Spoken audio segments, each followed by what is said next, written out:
भारत माता की, भारत माता की। आंध्र प्रदेश के राज्यपाल सैयद अब्दुल नजीर जी, यहाँ के लोकप्रिय मुख्यमंत्री मेरे मित्र श्रीमान चंद्रबाबू नायडू जी, नेता अभिनेता डिप्टी सीएम पवन कल्याण जी, केंद्र सरकार में मेरे सहयोगी मंत्रीगण, राज्य सरकार के मंत्रीगण, सभी सांसद और अन्य विधायकगण, अन्य गणमान्य नागरिकगण, भाई और बहनों, आंध्र प्रजला प्रेमा मरियु अभिमानानकी ना कृतज्ञतलु ना అభిమానాన్ని చూపినచే అవకాశం ఇప్పుడు లభించింది। मैं सबसे पहले सिमाचलम वरालक्ष्मी नरसिम्हा स्वामी को प्रणाम करता हूं। आंध्र प्रदेश गवर्नर श्री सैयद अब्दुल नजीर गारू, जननेता मुख्यमंत्री श्री चंद्रबाबु नायडू गारू, नेता मरियु अभिनेता डिप्यूटी सीएम पवन कल्याण गारू, కేంద్ర ప్రభుత్వంలో నా సహచర మంత్రులు, రాష్ట్ర మంత్రులు, ఎంపీలు, ఎమ్మెల్యేలు మరియు ఇతర ప్రముఖులు, సోదర సోదరీమణులు, ఆంధ్రప్రదేశ్ రాష్ట్ర ప్రజల ప్రేమ మరియు అభిమానానికి నా కృతజ్ఞతలు। నా అభిమానం చూపించే అవకాశం ఇప్పుడు నాకు లభించింది। ముందుగా మనం సింహాచలం వరాహ లక్ష్మీ నరసింహస్వామి వారికి నేను నమస్కరిస్తున్నాను। साथियों, आप सबके आशीर्वाद से 60 साल के अंतराल के बाद देश में तीसरी बार एक सरकार चुनी गई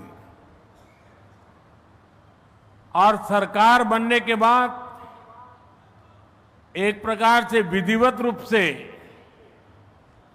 मेरा ये पहला कार्यक्रम है और जो शानदार स्वागत सम्मान आपने किया, रास्ते भर जिस प्रकार से लोग आशीर्वाद दे रहे थे और आज चंद्रबाबू ने अपने भाषण में सारे शिक्षर लगा दिए हैं। उनके एक एक शब्द के स्पिरिट को, उनकी भावना को मैं आदर करता हूं और मैं आंध्रवासियों से, देशवासियों से विश्वास दिलाता हूं कि जो भावना आज चंद्रबाबू प्रकट कर रहे थे, हम सब मिलकर के उन लक्ष्यों को अवश्य पार करेंगे। మీ ఆశీర్వాదంతో 60 సంవత్సరాల తర్వాత మూడోసారి మళ్ళీ కేంద్రంలో మన ప్రభుత్వం వచ్చింది। తరువాత మీ యొక్క ఆశీర్వాదం, మీ యొక్క స్వాగతం నేను చూశాను। దానికి మించి మన అధినాయకుడు చంద్రబాబు నాయుడు గారు ఆయన స్పీచ్లో అన్ని విషయాలు కూడా కూలంకుషంగా చెప్పారు। ఆయన చెప్పిన ప్రతి విషయాన్ని కూడా గౌరవిస్తూ ఆంధ్రప్రదేశ్ రాష్ట్రానికి సంబంధించి ముఖ్యమంత్రి వర్యులు, రాష్ట్ర ప్రజలు ఏవైతే విశ్వాసం చూపిస్తున్నారో ఆ విశ్వాసాన్ని ఎక్కడా కూడా భంగం కలిగించకుండా మీ లక్ష్యాలు అన్నిటిని కూడా సాకారం చేయడానికి నా వంతుగా మీకు సహకరిస్తాను అని తెలియజేస్తున్నాను। साथियों, हमारा आंध्र प्रदेश संभावनाओं का और अवसरों का, पॉसिबिलिटीज और अपॉर्चुनिटीज का राज्य है। जब आंध्र की ये पॉसिबिलिटीज साकार होगी तो आंध्र भी विकसित बनेगा और तभी भारत भी विकसित राष्ट्र बनेगा। इसलिए आंध्र का विकास ये हमारा विजन है। आंध्र के लोगों की सेवा ये हमारा संकल्प है। మిత్రులారా, మన ఆంధ్రప్రదేశ్ సాధ్యతలు మరియు అవకాశాలు కలిగి ఉన్న రాష్ట్రం. ఆంధ్రుల అవకాశాలు సాకారమైనప్పుడు ఆంధ్రప్రదేశ్ రాష్ట్రంతో పాటు భారతదేశం కూడా వికాసవంతంగా అభివృద్ధి చెందుతుంది. అందుకనే ఆంధ్రప్రదేశ్ రాష్ట్రం తాలూకా అభివృద్ధి మా విజన్, ఆంధ్ర ప్రజల సేవే మా సంకల్పం. आंध्र प्रदेश ने 2047 तक राज्य को करीब करीब 2.5 ट्रिलियन डॉलर की इकोनॉमी बनाने का लक्ष्य रखा है। इस विजन को साकार करने के लिए चंद्रबाबू गारू की सरकार ने स्वर्ण आंध्र एट 2047 की पहल की है। इसमें केंद्र की एनडीए सरकार भी आंध्र प्रदेश के हर लक्ष्य के साथ कंधे से कंधा मिलाकर चल रही है। इसलिए केंद्र सरकार लाखों करोड़ की योजनाओं में आंध्र को विशेष प्राथमिकता दे रही है। 2047 సంవత్సరం కల్లా ఆంధ్రప్రదేశ్ రాష్ట్రంలో 2.5 ట్రిలియన్ డాలర్ ఆర్థిక వ్యవస్థగా తయారు అవ్వాలని లక్ష్యం పెట్టింది. ఈ విజన్ సాకారం చేసేందుకు చంద్రబాబు నాయుడు గారి ప్రభుత్వం స్వర్ణాంధ్ర 2047 అనే కార్యక్రమానికి శ్రీకారం చుట్టింది. ఈ లక్ష్యాన్ని చేరుకోవడానికి కేంద్రంలో ఉన్న ఎన్డీఏ ప్రభుత్వం ఆంధ్రప్రదేశ్ రాష్ట్రంతో పాటు భుజంతో భుజం తోడై ముందుకు నడుస్తుంది. అందుకే లక్షల కోట్ల పథకాలతో కేంద్ర ప్రభుత్వం ఆంధ్రపై ప్రత్యేక దృష్టి సారించి ప్రాధాన్యత కూడా ఇస్తుంది. आज यहां 2 लाख करोड़ रुपीस से ज्यादा के प्रोजेक्ट का उद्घाटन और शिलान्यास किया गया है। ये प्रोजेक्ट्स आंध्र प्रदेश को विकास को नई ऊंचाई देंगे। मैं इन डेवलपमेंट प्रोजेक्ट के लिए आंध्र प्रदेश समेत पूरे देश को बधाई देता हूं। साथियों, आंध्र प्रदेश अपने इनोवेटिव नेचर के कारण आईटी और टेक्नोलॉजी का इतना बड़ा हब है। अब समय है आंध्र नई फ्यूचरिस्टिक टेक्नोलॉजीज का सेंटर बने। जो टेक्नोलॉजीज अभी डेवलप ही हो रही है, हम अभी से उनमें लीड लें। आज ग्रीन हाइड्रोजन का इस्तेमाल ये ऐसा ही उभरता हुआ क्षेत्र है। ఈ రోజు 2 లక్షల కోట్ల రూపాయలకు పైగా విలువైన ప్రాజెక్టులు ఇక్కడ ప్రారంభించడం మరియు శంకుస్థాపన చేయడం జరుగుతుంది. ఈ ప్రాజెక్టులు ఆంధ్రప్రదేశ్ అభివృద్ధిని సరికొత్త శిఖరాలకి చేరబోతుంది. ఈ అభివృద్ధి కార్యక్రమాలతో ఆంధ్రప్రదేశ్తో పాటు యావత్ భారతదేశానికి కూడా నా తరపున అభినందనలు తెలియజేసుకుంటున్నాను. మిత్రులారా, ఆంధ్రప్రదేశ్ రాష్ట్ర ప్రజల తాలూకా సృజనాత్మకత వల్ల ఆంధ్రప్రదేశ్ రాష్ట్రం ఐటీ మరియు సాంకేతికతకు ఒక పెద్ద కేంద్రంగా మారింది. ఇప్పుడు సమయం వచ్చింది ఆంధ్రప్రదేశ్ రాష్ట్రం సరికొత్త టెక్నాలజీస్కు కేంద్ర బిందువుగా మారాలి. ఈ కొత్తగా అభివృద్ధి చెందుతున్నటువంటి టెక్నాలజీస్కి ఆంధ్రప్రదేశ్ రాష్ట్రం సారథ్యం వహించాలి. నేడు గ్రీన్ హైడ్రోజన్ టెక్నాలజీ కూడా అటువంటి ఎదుగుతున్నటువంటి ఒక రంగమే. देश ने 2023 में नेशनल ग्रीन हाइड्रोजन मिशन की शुरुआत की थी। हमारा लक्ष्य है 2030 तक 5 million metric tons green hydrogen का प्रोडक्शन। इसके लिए शुरुआती चरण में 2 ग्रीन हाइड्रोजन हब स्थापित होंगे, जिनमें से एक हमारा विशाखापट्टनम है। దేశంలో 2023లో నేషనల్ గ్రీన్ హైడ్రోజన్ మిషన్ను మనం ప్రారంభించడం జరిగింది. మా లక్ష్యం 2030 నాటికి 5 మిలియన్ మెట్రిక్ టన్నుల గ్రీన్ హైడ్రోజన్ని మన దేశంలో ఉత్పత్తి చేయాలి. దీనికోసం ప్రారంభ దశలోనే 2 గ్రీన్ హైడ్రోజన్ ల్యాబ్ని మనం ఏర్పాటు చేయబోతున్నాం. అందులో ఒకటి మన విశాఖపట్నం నగరం అని తెలియజేస్తున్నాను. भविष्य में विशाखापट्टनम दुनिया के उन गिने चुने शहरों में होगा जहां इतने बड़े स्केल पर ग्रीन हाइड्रोजन प्रोडक्शन की फैसिलिटी होगी। इस ग्रीन हाइड्रोजन हब से अनेक जॉब अपॉर्चुनिटीज तैयार होगी। साथ ही आंध्र प्रदेश में मैन्युफैक्चरिंग इकोसिस्टम भी डेवलप होगा। साथियों, आज मुझे नक्कापल्ली में बल्क ड्रग पार्क प्रोजेक्ट का शिलान्यास करने का अवसर भी मिला है। आंध्र प्रदेश देश के उन 3 राज्यों में से एक है जहां इस तरह के पार्क की स्थापना की जा रही है। इस पार्क में मैन्युफैक्चरिंग और रिसर्च के लिए बेहतरीन इंफ्रास्ट्रक्चर तैयार किया जाएगा। इससे इन्वेस्टर्स का उत्साह बढ़ेगा और यहां की फार्मा कंपनियों को फायदा होगा। భవిష్యత్తులో పెద్ద ఎత్తున గ్రీన్ హైడ్రోజన్ ఉత్పత్తి చేసే నగరాలలో ఒకటిగా మన విశాఖపట్నం ఉండబోతుంది.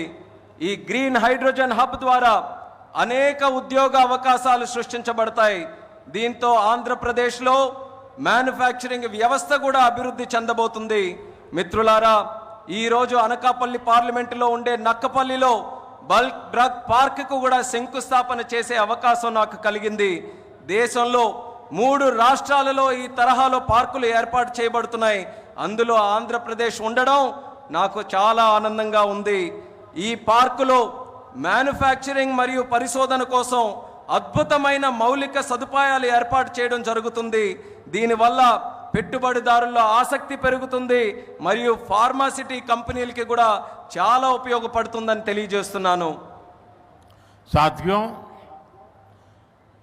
हमारी सरकार अर्बनाइजेशन को एक अपॉर्चुनिटी के रूप में देखती है और हम आंध्र को न्यू एज अर्बनाइजेशन का एक उदाहरण बनाना चाहते हैं। इसी विजन को साकार करने के लिए आज कृष्णापट्टनम इंडस्ट्रियल एरिया यानी क्रिस सिटी का फाउंडेशन स्टोन रखा गया है। ये smart city Chennai Bengaluru industrial corridor का हिस्सा बनेगी। इससे आंध्र में थाउजेंड्स ऑफ करोड़ का इन्वेस्टमेंट आएगा और लाखों इंडस्ट्रियल जॉब तैयार होगी। మిత్రులారా, మా ప్రభుత్వం పట్టణీకరణకు ఒక అవకాశంగా చూస్తుంది. అలానే మన ఆంధ్రప్రదేశ్ రాష్ట్రం నవయుగ పట్టణీకరణకు ఉదాహరణగా ఉండబోతుంది. ఈ విజన్ సాకారం చేసేందుకు నేడు కృష్ణపట్నం ఇండస్ట్రియల్ ఏరియా అంటే క్రిస్ సిటీ శంకుస్థాపన కూడా చేయడం జరుగుతుంది. చెన్నై బెంగళూరు ఇండస్ట్రియల్ కారిడోర్లో ఈ స్మార్ట్ సిటీ ఒక భాగం అవ్వబోతుంది. ఆంధ్రప్రదేశ్లో దీని వల్ల వేల కోట్ల రూపాయలు పెట్టుబడులతో పాటు పారిశ్రామిక ఉద్యోగ అవకాశాలు కూడా పెరుగుతున్నాయని తెలియజేస్తున్నాను. साथियों, आंध्र प्रदेश को पहले से श्री सिटी के रूप में मैन्युफैक्चरिंग हब का फायदा मिल रहा है। हमारा प्रयास है कि आंध्र प्रदेश इंडस्ट्रियल और मैन्युफैक्चरिंग के क्षेत्र में देश के टॉप स्टेट्स में शामिल हो।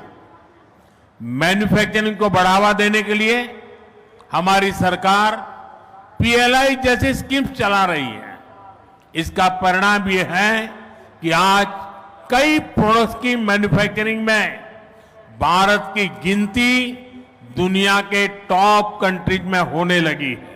మిత్రులారా, ఆంధ్రప్రదేశ్లో నేడు శ్రీ సిటీ రూపంలో తయారీ రంగం యొక్క ఉపయోగం ప్రజలకు అందుతుంది.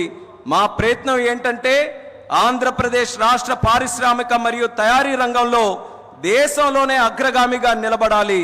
తయారీ రంగాన్ని ప్రోత్సహించడానికి మా ప్రభుత్వం పిఎల్ఐ లాంటి స్కీమ్స్ ని ప్రోత్సహించడం కూడా జరుగుతుంది. దీని ఫలితంగా నేడు భారతదేశం మొబైల్ తయారీ రంగంలో ప్రపంచంలోనే ఉన్నతమైనటువంటి ర్యాంకింగ్స్ లో స్థానం కూడా సంపాదించుకుంది. साथियों, आज नए विशाखापट्टनम शहर में साउथ कोस्ट रेलवे जोन मुख्यालय की भी फाउंडेशन रखी जा रही है। आंध्र प्रदेश के विकास के लिहाज से ये बहुत इंपॉर्टेंट है। लंबे समय से एक अलग रेलवे जोन की मांग हो रही थी। आज ये स्वप्न साकार हो रहा है। మిత్రులారా, నేడు విశాఖపట్నం నగరంలో సౌత్ కోస్ట్ రైల్వే జోన్ ప్రధాన కార్యాలయానికి పునాది కూడా వేస్తున్నాం. ఆంధ్రప్రదేశ్ అభివృద్ధి దృష్ట్యా ఇది చాలా ముఖ్యమైనటువంటి కార్యక్రమం. ప్రత్యేక రైల్వే జోన్ కావాలన్న డిమాండ్ చాలా కాలంగా ఉంది. అటువంటి కళ, ఈ చిరకాల కోరిక ఈ రోజు నెరవేరబోతుందని తెలియజేసుకుంటున్నాను. साउथ कोस्ट रेलवे जोन का मुख्यालय बनने के बाद इस पूरे क्षेत्र में कृषि और व्यापार से जुड़ी एक्टिविटीज का विस्तार होगा। इसके अलावा टूरिज्म क्षेत्र और लोकल इकोनॉमी को भी प्रगति के नए अवसर मिलेंगे। సౌత్ కోస్ట్ రైల్వే జోన్ యొక్క ప్రధాన కార్యాలయం అయిన తర్వాత మన ఉత్తరాంధ్ర ప్రాంతంలో వ్యవసాయం మరియు వ్యాపారానికి సంబంధించి కార్యకలాపాలలో విస్తరణ జరగబోతుంది. ఇంతే కాకుండా పర్యాటక రంగం మరియు స్థానిక ఆర్థిక వ్యవస్థకు కూడా కొత్త అవకాశాలు లభిస్తాయని తెలియజేస్తున్నాను. आज यहां कनेक्टिविटी से जुड़े thousands ऑफ करोड़ के प्रोजेक्ट्स का उद्घाटन और शिलान्यास भी हुआ है। रेलवे के क्षेत्र में आंध्र प्रदेश उन राज्यों में शामिल है जहां 100% इलेक्ट्रिफिकेशन हो चुका है। आंध्र प्रदेश के 70 से ज्यादा रेलवे स्टेशनों को अमृत भारत स्टेशन योजना के तहत डेवलप किया जा रहा है। आंध्र प्रदेश के लोगों की ईज ऑफ ट्रेवल के लिए 7 वंदे भारत ट्रेनें और अमृत भारत ट्रेन भी चलाई जा रही है। నేడు కనెక్టివిటీకి సంబంధించి వేల కోట్ల విలువైన ప్రాజెక్టులు ఇక్కడ ప్రారంభోత్సవం మరియు శంకుస్థాపన జరుగుతుంది. రైల్వే రంగంలో ఆంధ్రప్రదేశ్లో నేడు 100% విద్యుదీకరణ జరిగింది. ఆంధ్రప్రదేశ్లోని 70కి పైగా రైల్వే స్టేషన్లు అమృత్ భారత్ స్టేషన్ల కింద అభివృద్ధి చేయబడుతున్నాయి. ఆంధ్రప్రదేశ్ ప్రజల ప్రయాణ సౌలభ్యం కోసం 7 వందే భారత్ రైళ్లు అలాగే అమృత్ భారత్ ట్రైన్లు కూడా నడిపిస్తున్నామని తెలియజేస్తున్నాను. साथियों, आंध्र में ये infrastructure revolution, better connectivity, better सुविधाएं, इनसे पूरे प्रदेश का लैंडस्केप बदलेगा। इससे ईज ऑफ लिविंग और ईज ऑफ डूइंग बिजनेस बढ़ेगा। यही विकास आंध्र की करीब $2.5 ट्रिलियन इकोनॉमी का आधार बनेगा। साथियों, विशाखापट्टनम और आंध्र प्रदेश के कोस्ट सैकड़ों वर्षों से भारत के ट्रेड का गेटवे रहे हैं। आज भी विशाखापट्टनम का उतना ही महत्व है। हम समुद्र से जुड़ी अपॉर्चुनिटी के पूरे इस्तेमाल के लिए ब्लू इकोनॉमी को मिशन मोड में बढ़ावा दे रहे हैं। इसके लिए विशाखापट्टनम फिशिंग हार्बर को और आधुनिक बनाया जा रहा है। మిత్రులారా, ఆంధ్రాలో ఈ మౌలిక సదుపాయాల విప్లవంతో పాటు మెరుగైన కనెక్టివిటీ, మెరుగైన సౌకర్యాల వల్ల ఆంధ్రప్రదేశ్ రాష్ట్రం ముఖ చిత్రం కూడా మారబోతుంది. దీనివల్ల జీవన సౌలభ్యం, వ్యాపార సౌలభ్యం కూడా పెరగబోతుంది. ఇది ఆంధ్ర యొక్క దాదాపు $2.5 ట్రిలియన్ ఆర్థిక వ్యవస్థకు పునాది కాబోతుంది. మిత్రులారా, విశాఖపట్నం మరియు ఆంధ్రప్రదేశ్లో ఉన్నటువంటి తీర ప్రాంతాలు వందల సంవత్సరాలుగా భారతీయ వాణిజ్యంలో పాలు పంచుకున్నాయి. నేటికి విశాఖపట్నానికి అదే ప్రాముఖ్యత ఉందని కూడా తెలియజేస్తున్నాను. సముద్ర సంబంధిత అవకాశాలు పూర్తిగా వినియోగించుకోవడానికి బ్లూ ఎకానమీని మిషన్ మోడ్లో ముందుకు నడిపించబోతున్నాం. ఇందుకోసం విశాఖపట్నంలో ఉన్నటువంటి షిప్పింగ్ హార్బర్ని కూడా మరింత ఆధునీకరిస్తబోతున్నామని ఈ సందర్భంగా తెలియజేస్తున్నాను. आंध्रा के हमारे फिशरीज से जुड़े भाई बहनों की इनकम और बिजनेस बढ़े, हम इस दिशा में पूरी संवेदनशीलता से काम कर रहे हैं। हमने फिशरमैन को किसान क्रेडिट कार्ड जैसी सुविधाएं उपलब्ध कराई है। हम समुद्र में सुरक्षा के लिए भी अहम कदम उठा रहे हैं। साथियों, हमारा प्रयास है कि देश के हर सेक्टर में inclusive and all round development होना चाहिए, ताकि विकास का फायदा हर वर्ग को मिले। इसके लिए एनडीए सरकार समृद्ध और आधुनिक आंध्र प्रदेश के निर्माण के लिए प्रतिबद्ध है। आज जिन प्रोजेक्ट का शुभारंभ हो रहा है, उससे आंध्र के लोगों की समृद्धि सुनिश्चित होगी। मैं एक बार फिर इन प्रोजेक्ट के लिए आप सभी को बहुत बहुत बधाई देता हूं। ఆంధ్రాలో మత్స్యకార సోదర సోదరీమణుల ఆదాయం మరియు వ్యాపారం పెరిగే విధంగా పూర్తి నిబద్ధతతో మేము పనిచేయబోతున్నాం. దీనికోసం మత్స్యకారులకి కిసాన్ క్రెడిట్ కార్డు వంటి సౌకర్యాలు కూడా కల్పించాం. సముద్రంలో భద్రత కోసం ముఖ్యమైనటువంటి చర్యలు కూడా తీసుకోబోతున్నాం. మిత్రులారా, దేశంలోని ప్రగతి రంగంలో అందరినీ కలుపుకొని పోవడమే మా తాలూకా ప్రయత్నం. అభివృద్ధి జరగాలి, తద్వారా ప్రతి వర్గానికి అభివృద్ధి తాలూకా ఫలాలు అందాలి. ఇదే మా సంకల్పం. ఇందుకోసం ఎన్డీఏ ప్రభుత్వం సుసంపన్నమైన ఆధునిక ఆంధ్రప్రదేశ్ను సృష్టించబడ్డానికి కట్టుబడి ఉందని కూడా తెలియజేస్తున్నాను. నేడు ప్రారంభించే ప్రాజెక్టులు ఆంధ్ర ప్రజల భవిష్యత్తుకు మరియు వారి శ్రేయస్సుకు మేలు చేయబోతున్నాయి. ఈ ప్రాజెక్టుల కోసం మీ అందరికీ కూడా మరొక్కసారి నా హృదయపూర్వక అభినందనలు తెలియజేసుకుంటున్నాను. ధన్యవాదాలు. आप सबका बहुत बहुत धन्यवाद. అందరికీ కూడా మరొక్కసారి నా హృదయపూర్వక ధన్యవాదాలు.